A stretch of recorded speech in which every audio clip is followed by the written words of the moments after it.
projecte més gran que tenim, que no és explícitament musical, és el Clownia, que és un festival que organitzem cada any al Ripollès, i a través del festival també doncs, intentem vehicular totes les nostres inquietuds, no? I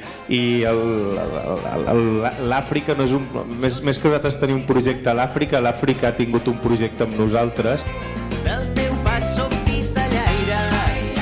La música havia arribat a la Casamance, que és la zona sud del Senegal, i que allà la gent ens escoltava, i a través d'aquesta cosa que ens va semblar fascinant doncs vam decidir que hi volíem anar i que volíem anar-hi a tocar, no? I que aquest vincle doncs, ens permetia conèixer un continent que sempre ens havia cridat però que no coneixíem. Comences a conèixer la situació, et va tocant, i hi ha un moment que marxes perquè et trenques, i després a partir d'aquí tu mateix vas remuntant, no? La música és màgica i nosaltres compartim moments molt alegres.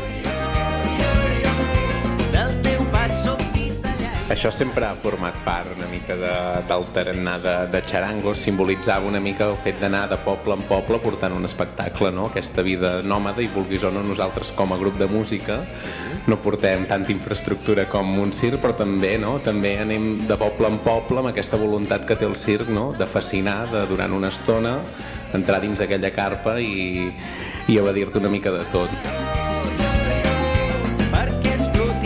És el festival que fem nosaltres, una mica emmirallat amb el model de festival europeu que ens agradava molt, un festival amb activitats també durant el dia, també durant la nit, i en públic molt familiar, que això, quan vam començar a tocar per Europa, va ser una de les coses que ens va sorprendre.